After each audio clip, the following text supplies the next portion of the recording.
The day I handed my mother the eviction notice, she laughed. She actually laughed. Like I was still that skinny.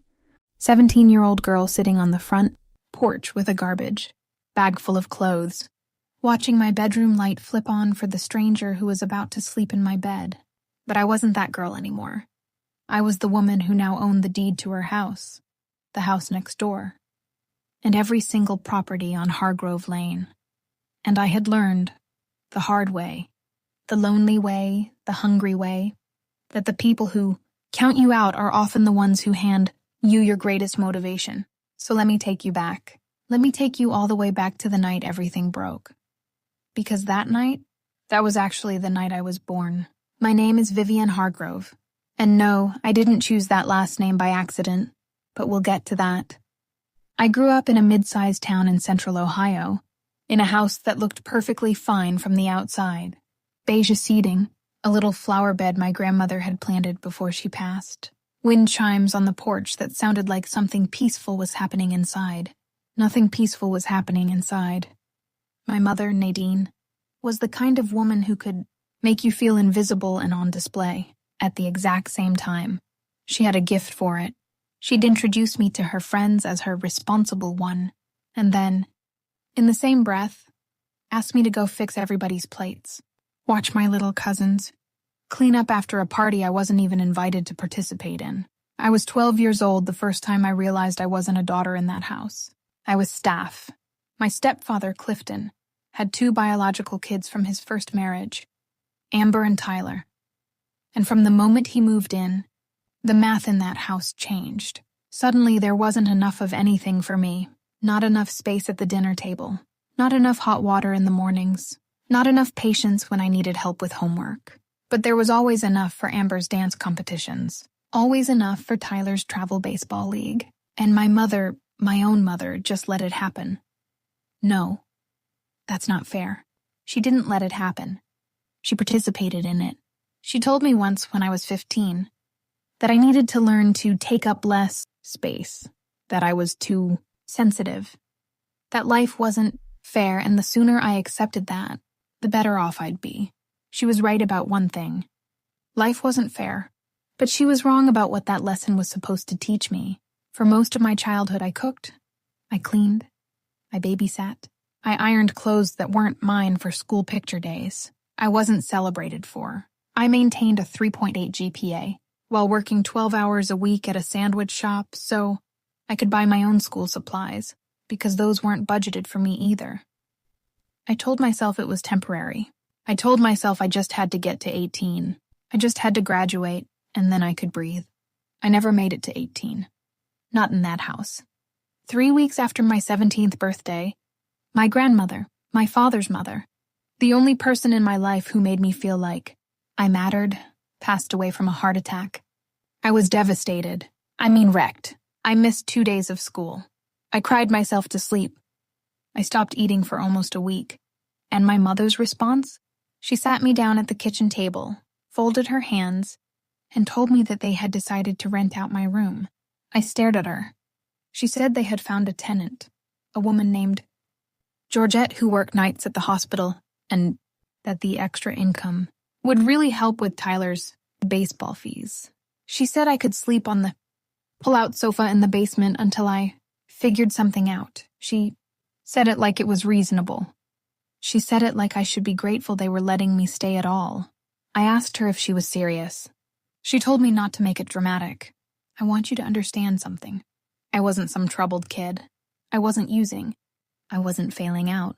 I wasn't giving them a hard time.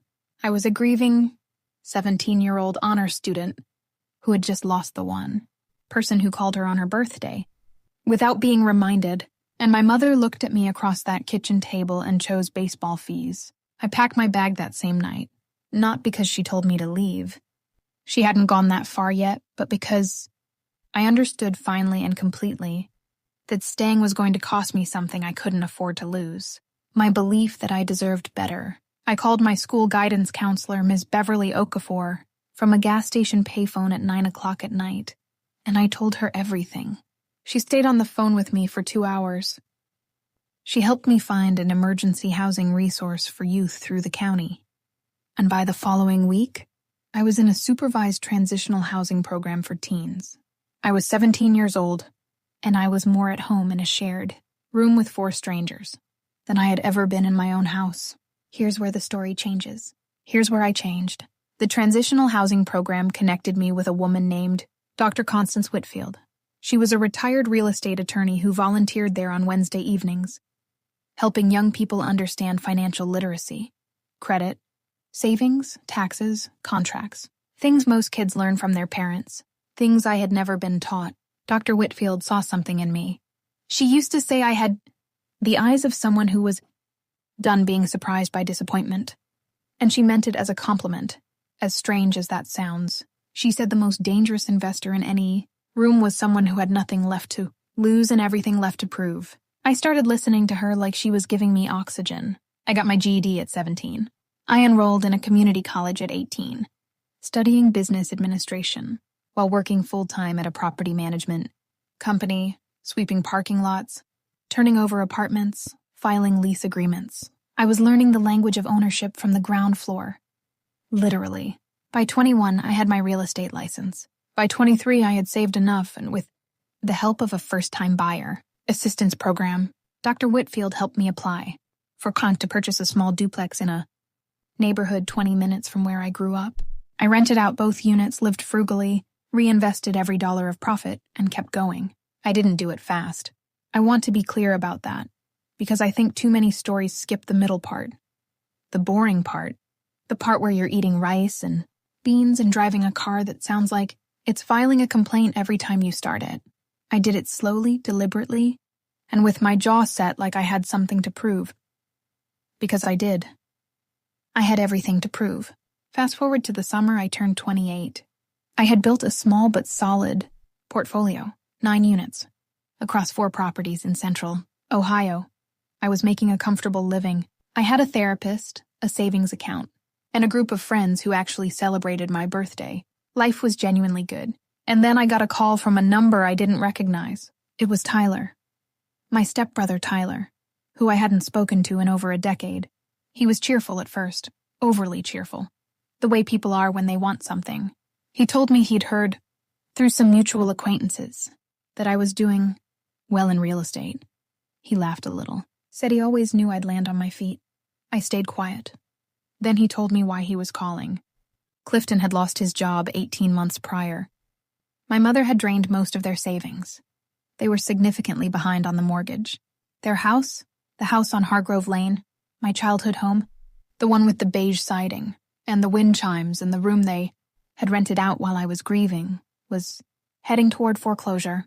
He asked if maybe I knew any investors who might want to purchase the property. He said it carefully. The way you say something when you're hoping someone won't notice what you're actually asking. I told him I'd look into it. And I did. The house went to foreclosure auction 4 months later. I bought it. I want you to sit with that for a second. I bought the house where my bedroom light was turned on for a stranger while I stood on the sidewalk with a garbage bag. I bought it legally, at fair market value, through proper channels. Everything documented. Everything above board. I was now the owner of 412 Hargrove Lane. I also, quietly and over the following year, purchased 2 adjacent properties on the same street that had come available, which is how I came to rename my holding company. Hargrove Lane Properties, partially for the irony, and partially because that street, that house, that eviction had made me into exactly who I was. My mother and Clifton were renting from the bank when I acquired the property. They were given proper legal notice, as all tenants are during a change of ownership, and informed they could apply to remain as tenants under the new ownership at market rate. My mother called me. It was the first time she had called me in 6 years.